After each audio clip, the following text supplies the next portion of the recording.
In the bustling towns and quiet villages of ancient Israel, stories of a man named Jesus began to spread. He was unlike any other teacher or healer. Wherever he went, lives were transformed. His words carried authority, and his actions revealed a power that seemed divine. Among the many wondrous deeds he performed, his miracles stood as testimonies to his compassion and divine authority. The first of Jesus' miracles took place in a small village called Cana. It was a joyous occasion, a wedding celebration. Families and friends gathered to rejoice. But amidst the festivities, a crisis arose. The wine had run out, a matter of great embarrassment for the hosts. Mary, Jesus' mother, noticed the situation and approached her son. "They have no more wine," she whispered to him. Jesus replied gently, "Why do you involve me? My time has not yet come." Yet Mary, confident in her son's power, turned to the servants and said, "Do whatever he tells you." Nearby stood 6 stone water jars, each holding 20 to 30 gallons. Jesus instructed the servants, "Fill the jars with water." They obeyed, filling them to the brim. Then he said, "Now draw some out and take it to the master of the banquet." As the master tasted the water that had turned into wine, he called the bridegroom over in amazement. "Everyone brings out the best wine first and then the cheaper wine after the guests have had too much to drink. But you have saved the best till now." The miracle was discreet, yet profound. It was the beginning of Jesus' public ministry and a sign of his power to transform the ordinary into the extraordinary. In Jericho, a blind beggar named Bartimaeus sat by the roadside, listening to the sounds of life passing him by. He had heard of Jesus, the man who healed the sick and gave sight to the blind. When Bartimaeus learned that Jesus was passing through the town, hope ignited within him.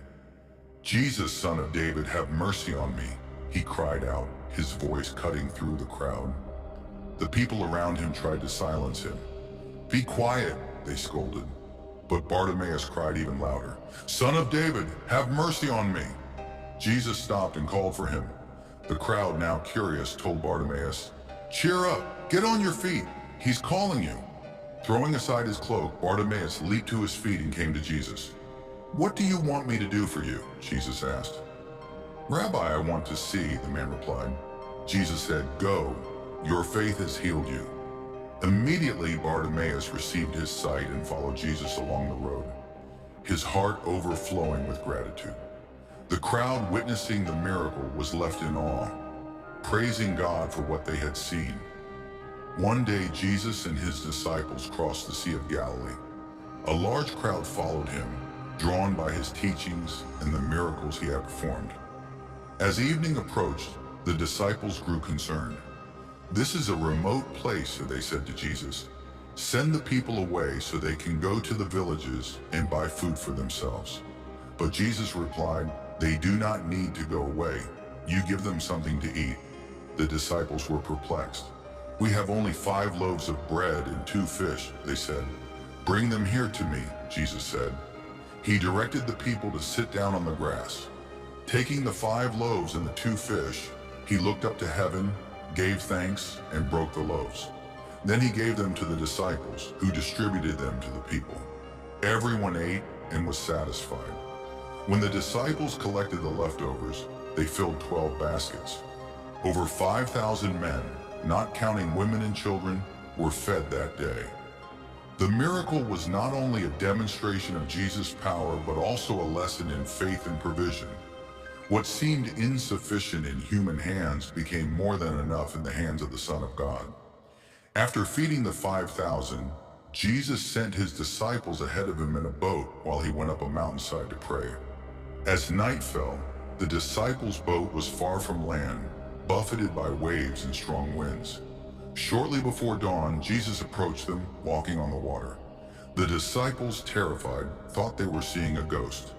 "Take courage, it is I." "Don't be afraid," Jesus called out. Peter, always bold, said, "Lord, if it's you, tell me to come to you on the water." "Come," Jesus said. Peter stepped out of the boat and began walking on the water toward Jesus. But when he saw the wind and waves, fear overtook him, and he began to sink. "Lord, save me," he cried. Immediately, Jesus reached out his hand and caught him. "You of little faith," he said, "why did you doubt?" When they climbed into the boat, the wind died down. The disciples worshipped him, saying, "Truly you are the Son of God."